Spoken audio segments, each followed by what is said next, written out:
여기 말씀은 제가 여러 차례 말씀을 드렸는데 그 고대 사회에서 경제 구조가 신전을 중심에서 이루어졌습니다.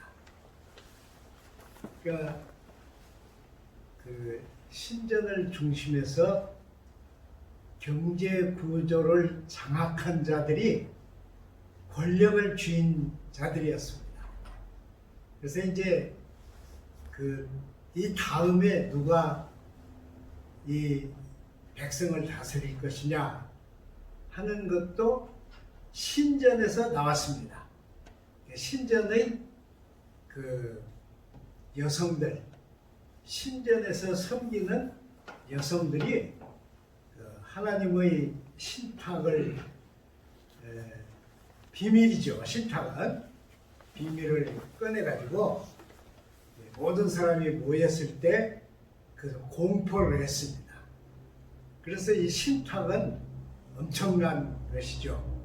그렇게 됐으니까 그 신전이 제일 돈을 잘 벌 수 있는 경제 쪽이 뭐가 되겠어요? 그게 자연히 육류였습니다. 육류. 그쪽은 다 양이나 또 그런 것들 많이 길렀으니까 육류가 그들의 그 독과점이죠. 독점이 되었습니다. 그런데 이제 그때 거기에 복음이 전파됐으니까 복음을 받은 사람들은 지금 우리가 상상도 못할 만큼 엄청 순수했습니다. 그래서 어떤 일까지 벌어졌는가 그러면 부자 사람들이, 나이 많고 부자 사람들이 자기 아내 아니고 둘째, 셋째 아내를 가지고 있던 사람들이 있었을지라도 다 그걸 해결했어요. 복음을 받으면서. 여러분 한번 상상해 보세요. 가족이 끊어진다. 그러니까 있을 수 없는 일이죠.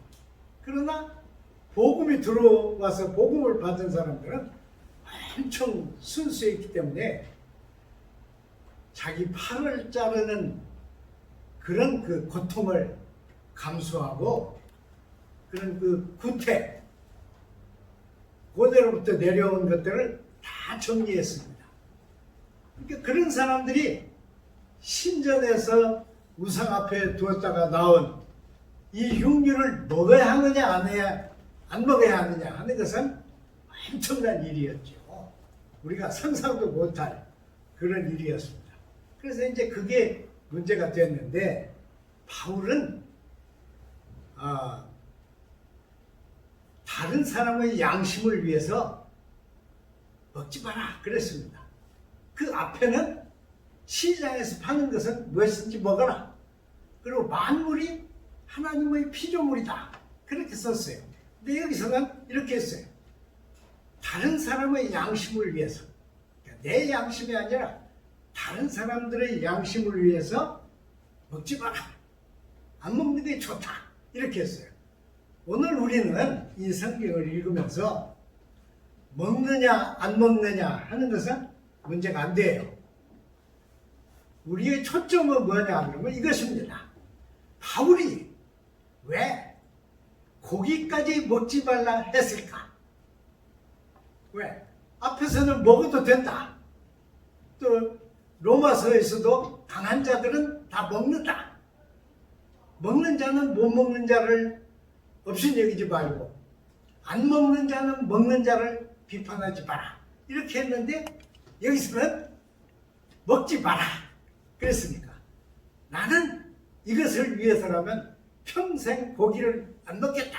그랬으니까 왜 그랬을까 하는 질문이에요. 왜 바울이 그랬는가? 이것은 아주 깊은 이야기인데요. 이것은 내가 하는 행동이 다른 어떤 사람의 그 양심에 짐이 된다면 그것은 신자의 행위가 될 수 없다. 이런 얘기입니다. 이것을 우리는 조금 어려운 말로 이제 우리 다 어려운 설교들 들었으니까 어려운 말로 하면요. 이것은 스스로 만들어서 지는 고차원적인 의무입니다. 어렵죠? 누가 나한테 지운 게 아니에요. 내가 만들어서 내가 지는. 그러나 다른 사람들 누구 앞에서도 떳떳하고 하나님 앞에서도 자랑할 만한.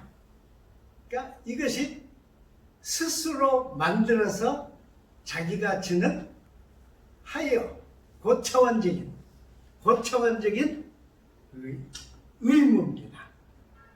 이것은 누가 시키지 않아요. 누가 나한테 왜 그러느냐 하지도 않습니다. 아무도 나에게 말하지 않아요. 어쩌면 예수님도 나에게 네 맘대로 해라 그럴지 몰라요. 그러나 나는 예수님을 믿는 예수의 제자인 나는 그렇게 할 수 없어요. 왜? 왜 그러는 거예요? 그건 이제 나중에 얘기하고요. 이 고차원적인 자원하는 사랑의 의무를 루터는 자유로우나 스스로 섬기는 종의 자유다. 이렇게 했어요. 갈라디아서에도 그랬죠. 자유를 가지고 너희 개인의 그걸 이루지 마라. 그러니까 루터는 그걸 자유롭지만 스스로 다른 사람을 섬기는 종의 자유다. 갈라디아서 5장 1절 그랬습니다. 바울은 이것을 뭐라고 그랬느냐? 루터하고 바울은 좀 다르죠. 바울은 이렇게 했습니다. 그리스도의 사랑이 나를 강권하는도다. 그랬어요. 그리스도의 사랑이 나를 강권한다. 누가 다른 사람이 뭐라고 그래서 한 것도 아니고 이건 율법도 아니고 이것은 교회 생활하는데 윤리책도 아닙니다. 다만 그리스도의 사랑, 그러니까 그리스도께서 우리에게 가르치신 그 아가페가 우리에게 강권하는 거예요. 나만 느끼는 거예요. 다른 사람하고 상관없어요. 가족도 아무 상관이 없어요. 나 혼자만 이것을 느낍니다. 저는 이렇게 느끼는데 이 스스로 만들어서 지는 차원하는 이 고차원적 의무, 이것이 예수께서 마태복음 11장에 말씀하신 수고하고 무거운 짐진 자들아 다 내게로 오라. 내가 너희를 쉬게 하리라. 내 멍에는 뭐라고 그랬어요? 나와 함께 멍에를 메고 메자. 내 멍에는 겸손하고 잊어버렸네. 멍에는 겸손하다고 그랬어요. 겸손하다, 온유하다. 겸손하고 온유하다. 그래서 그 멍에를 메는 자리입니다. 어렵죠? 이런 어려운 설교는 한국에서는 아무도 안 해요. 쫓겨나거든요. 대부분에 쫓겨납니다. 근데 저는 할 수 있죠. 이것이 바로 아가페가 나에게 요구하는 그것입니다. 이 고차원적. 그래서 먹지 말라 그랬는데 그 양심은 누구 양심이라고요? 내 양심이 아니고 다른 사람 양심이다. 이게 중요해요. 우리는 내 양심도 못 지키잖아요. 그런데 바울은 여기서 다른 사람의 양심, 타인의 양심을 위해서 이렇게 해야 한다. 이렇게 했습니다. 이 양심 중요한 거죠. 저는 이쯤에 우리나라의 교육에 대해서요. 특히 고등교육에 대해서 혼자 여러 가지로 생각을 해요. 내가 좀 젊었으면 좋겠다. 그런데 선생했으면 좋겠다. 그런 생각도 하는데 이건 그냥 지나가는 얘기예요. 왜 그러냐 그러면요. 지금 우리나라에서 문제를 일으키는 이 고관들, 학교 교수였는데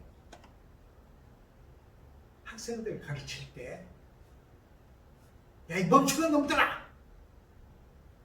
양심은 손톱 밑에 낀 가시다! 뽑아버려라! 그렇게 가르쳤겠어요? 응? 그건 장터에서 나는 소리지. 상하탑의 강단에서 그렇게 가르칠 리가 없어요. 야, 이놈들아! 국가가 어떻게 되어도 사회가 어떻게 변해도 양심을 지켜라 이놈들아. 그랬을 거 아니에요. 근데 고관이 되면 양심이 없어져. 여러분, 그런 사람들 중에는 법관도 있어요. 법관 출신도. 근데 법관이 재판할 때 야, 이놈아, 양심이 무슨 소용이 있어? 법이 첫째지. 이랬겠어요? 안 그럽니다. 법관도 전통법이라는 게 있어. 전통법이 현행법보다 강합니다. 그래서 여러분 재판하다가 자기 돈 털어서 이 피고에게 돈 준 재판관도 있잖아요. 여러분. 그런데 권좌에 앉으면 양심이 없어져. 그러면 우리 그 개인을 욕하지 말고 이렇게 얘기해봐요. 사람이 사람일 때는 양심이 있는데 권력을 쥐면 인조인간이 된다. 이렇게 하면 어떨까요? 여러분 앞으로 여러분이 돌아가시기 전에 인조인간이 나옵니다. 여러분 지금 일본은 백화점에서 안내를 하는 여자가 인조인간입니다. 인조인간. 그것들은 양심이 없죠. 기계니까. 어떻게 이렇게 될 수가 있을까 하는 얘기. 우리나라 얘기만 하지 말고 로드니 킹 여러분 아시죠? 네? 미국에 막 그 폭동이 일어나가지고 한국 가게들 다 때려 쳐부셨잖아요. 그래서 한국의 젊은이들이 그 예비군 출신들이요 총을 가지고 지켰잖아요. 네? 그 로드니 킹. 어떤 사람이 마침 자기 부모가 사준 그 녹화하는 그 뭐라고 그래요? 비디오라고 그래요? 그걸 사줬어요. 어떤 사람이 자기 아들에게. 그 아들이 그걸 실험하기 위해서 나갔다가 그 장면을 다 찍었어요. 기가 막힌 찬스였죠. 다 찍었어. 그래서 이것을 이 사람이 증인이 됐고 이것을 그 재판 뭐라 그래요? 재판하는데 제출했어요. 제출했습니다. 그러니까 모든 것이 완전히 녹화되어 있잖아요. 근데 재판하는 데서는 어떻게 했나 그러면 이 필름을 1초 단위로 조사를 했습니다. 1초 보고 또 1초 보고 1초 보고 해서 면밀히 조사를 했습니다. 그리고 이것을 찍은 사람은 거기서 선서를 했어요. 나는 양심을 걸고 사실대로 말한다. 그렇게 선언을 했어요. 재판에 어떻게 나왔어요? 여러분 잘 아시죠? 어떻게 나왔습니까? 정당방위다. 그렇게 나왔습니다. 그 재판은 공개됐어요. 전 세계가 다 봤습니다. 근데 그런데 그 장면을 본 사람들은, 그 필름의 장면을 본 사람들은 절대로 정당방위일 수 없다. 왜냐? 당한 사람은 한 사람이고 눕혀져 있었고 발로 차고 때린 사람들은 5사람이다. 5사람. 옆에도 2사람이 서 있었다. 이것은 정당방위가 안 된다. 전 세계는 그렇게 생각하는데 미국은 어떻게 했어요? 미국 정당방위다 그랬습니다. 왜냐? 1초 간격으로 조사를 해보니까 이 흑인이 일어나려고 했다. 일어나려고 한 것은 뭐냐? 공격을 하려고 한 거다. 가만히 있었으면 공격이 아니지만 일어나려고 한 건 공격이다. 그러므로 한 사람이 4사람을 공격할 것 같아서 4사람이 때려 죽였다. 물론 다른 때도 잘못한 게 있겠지만 권력, 한국의 권력, 미국의 권력, 권력은 양심과 다투게 되면 양심이 강한가? 권력이 강한가? 모든 권력은 양심을 억압합니다. 모든 권력은 양심을 없는 걸로 만듭니다. 그런데 바울은 내 양심 때문에가 아니고 타인의 양심 때문에 그것을 먹지 마라 그랬습니다. 그 밑에도 똑같은 말씀인데 유대인에게나 헬라인에게나 교회나 거치는 자가 되지 마라 그랬어요. 거치는 자. 저는 보통 때 읽을 때는 이거 잘못 썼다 그렇게 생각했는데 정신을 바짝 차리고 읽어보니까 이게요 10장 32절에 있는 이 말씀은요 엄청 대단한 말씀입니다. 왜 그러냐 그러면 당신은 새로 생긴 이 복음을 밟아뭉개려고 그랬어요. 사회가 대표가 유대인입니다. 왜냐? 저놈들은 야훼 하나님을 말하면서 우리의 전통을 깨뜨린다. 그러므로 저들은 그대로 둘 수 없다. 그래서 박해를 했습니다. 여러분 이렇게 되잖아요. 저는 비교적 이 교파에 대해서 넓은 마음을 가졌다고 늘 생각하는데 이제 전체 회의를 모이잖아요. 모든 교파가 다 참석한 회의에 모여요. 그리고 만약 제가 회의의 대표로 갔다면 어때요? 웃기더라고요. 저는 항상 보통 때는 다른 교단의 목사님들도 똑같이 대우하고 똑같이 하는데 회의를 모이면 이놈의 대갈통이 미쳐요. 어디로 미치는데요? 우리가 커온 이 당파로 미칩니다. 당파. 사람은 그래요. 저만 그런가요, 여러분? 그럽니다. 사람은 자기가 속한 당파에 충성심을 가지고 있습니다. 이해관계를 떠나서 충성심을 가지고 있습니다. 그러니까 우리가 한 것은 옳고 너네가 한 건 틀렸다. 이렇게 보는 것이 당파입니다. 그래서 바울이 이 악의 조건을 얘기할 때 당짓는 자들이라 그랬잖아요. 그리고 바울이 이렇게 했어요.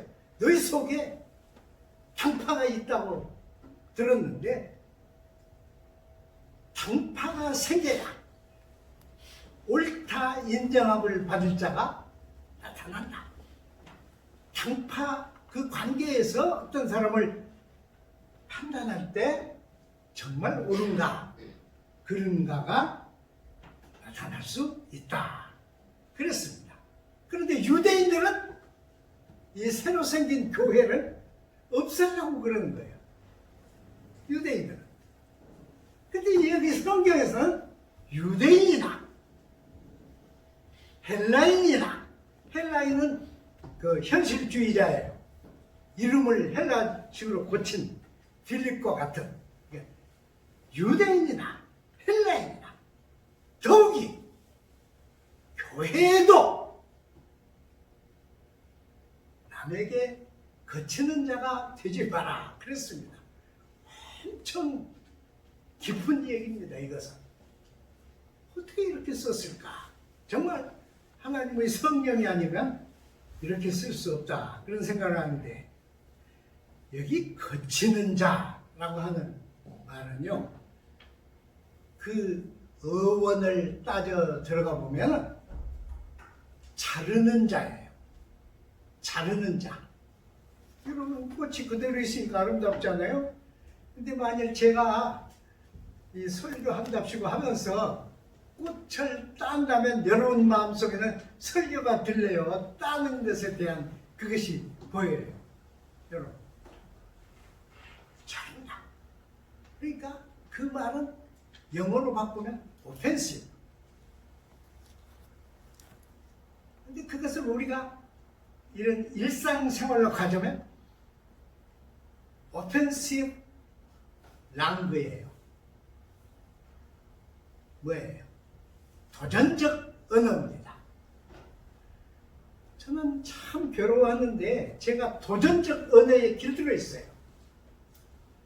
그래서 옆에서 누가 뭐라고 대번에 내가 재판장이요. 그런데 나만 그런 줄 알았더니 우리 늙은 거지들이 다 모이면 다 그래요. 지가 왕이야. 그러니까 우리의 말은 말 속에 도전성이 들어있습니다.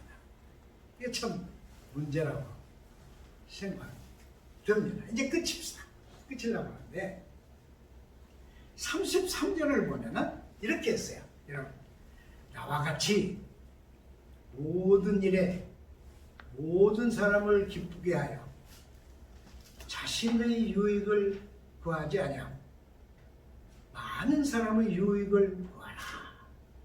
많은 사람의 유익을 구하라. 그랬어요. 왜 이런 말을 했을까? 나와 같이. 또 여기다 자기를 본으로 썼어요. 저는 이게 자기를 내세우는 말이라고 느끼지 않습니다. 자기가 사도이기 때문에 한 말도 아닙니다. 왜냐? 모든 사람을 기쁘게 하고 모든 사람의 유익을 구하라 한 말 핵심이 뭐예요?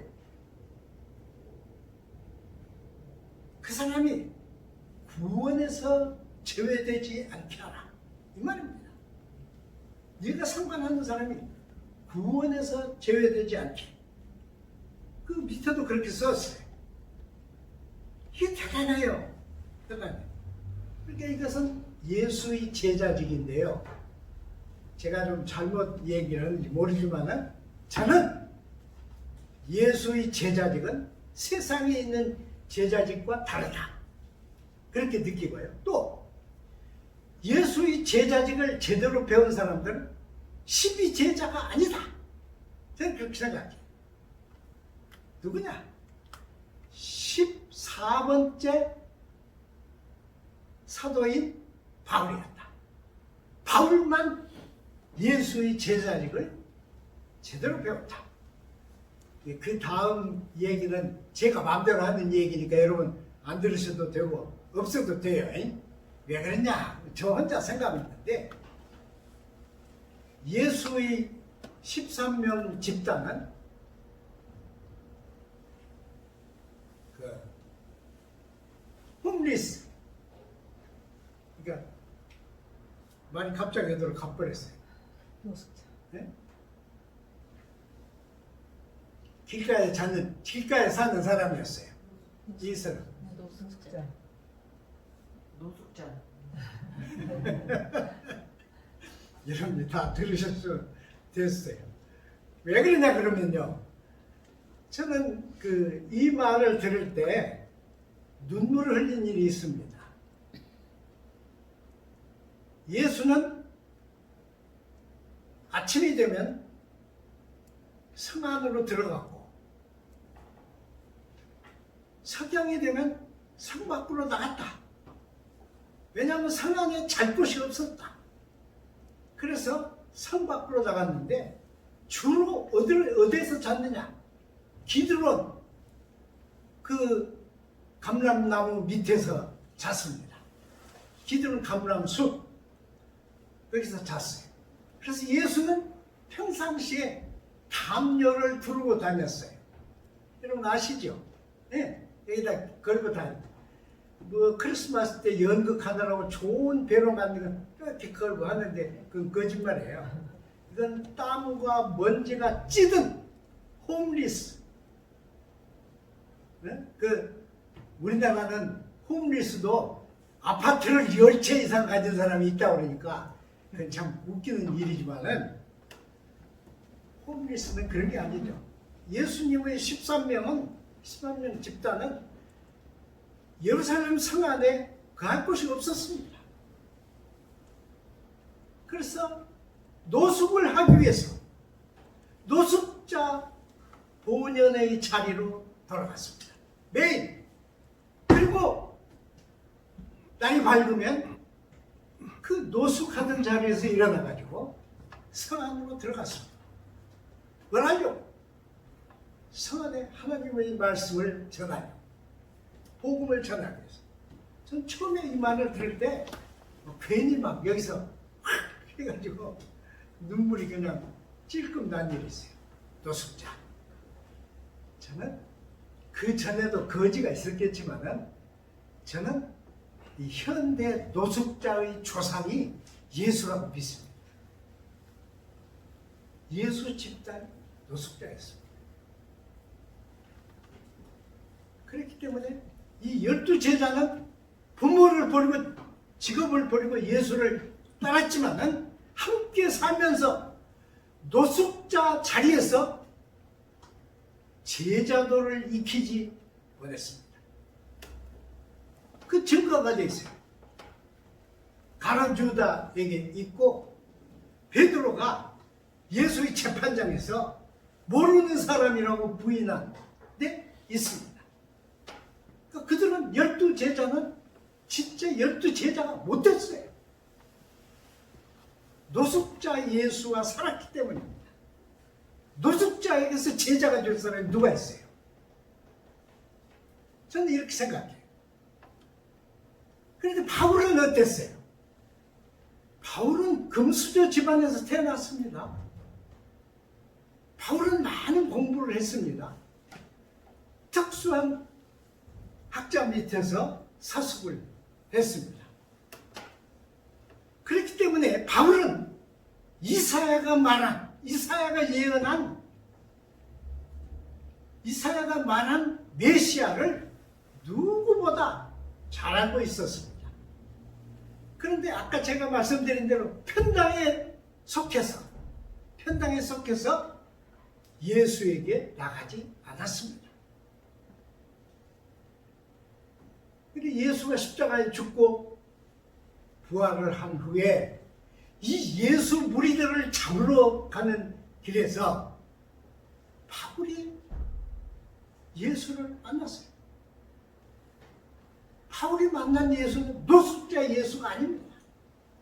바울이 만난 예수는 이사야가 예언한 메시아요. 성경에 증언한 죽을 수 없는 신의 아들 예수였습니다. 신이 죽었다. 말이 안 되는 소리. 니체가 신이 죽었다고 한 말은 언어가 틀린 거예요. 신은 절대 안 죽어요. 죽는 신은 신이 아닙니다. 여러분 아시잖아요. 신은 안 죽어. 죽였는데 살아있는 예수를 만났으니까 바울은 뒤집어진 겁니다. 그래서 그때부터 바울은 예수의 제자가 되었습니다. 진정한 제자. 그게 바울이에요. 그래서 이 바울은 자기 감정, 자기 판단, 자기 지식, 자기 욕구를 다 인멸하고 오직 예수 되심을 증언하기 위해서 모든 사람을 위하고 모든 사람에게 맞추고 모든 사람을 기쁘게 하는 존재가 된 겁니다. 얼마나 놀라운 일인지 몰라요. 저는 예수의 제자직을 세상에 알린 유일한 사람은 바울이라고 믿습니다. 바울이에요. 바울이 없었으면 베드로, 야고보, 요한 아무도 예수를 세상에 제대로 나타내거나 증언하지 못했을 것입니다. 왜? 바울이 누가 우상 앞에 놓았던 재물이라 그러면 먹지 말라 그랬는가요? 남의 양심을 위해서. 내 양심이 아니고 남의 양심을 위해서. 여기에 썩어빠진 기독교를 새롭게 할 수 있는 근원이 있어요. 여러분, 내 판단, 내 생각, 내 요구대로 하면 기독교는 없습니다. 이미 기독교는 죽었어요. 뭔만 있어요? 남의 양심을 위해서 스스로 내가 만든 고차원적 사랑의 의무를 내가 질 때, 누가 시키는 거 아니에요. 내가 질 때, 내가 할 때, 내가 예수의 제자입니다. 기도하겠습니다. 하나님, 감사합니다. 우리의 건강, 우리의 활동, 우리의 모든 것이 하나님의 은사입니다. 우리의 호흡, 우리의 발걸음, 우리의 생각 속에 하나님의 은사는 넘치고 있습니다. 하나님의 은사만큼 우리도 높은 자원하는 사랑의 의무를 만들어서 지고 주님과 동행하게 허락하여 주옵소서. 예수님 이름으로 기도드리나이다. 아멘.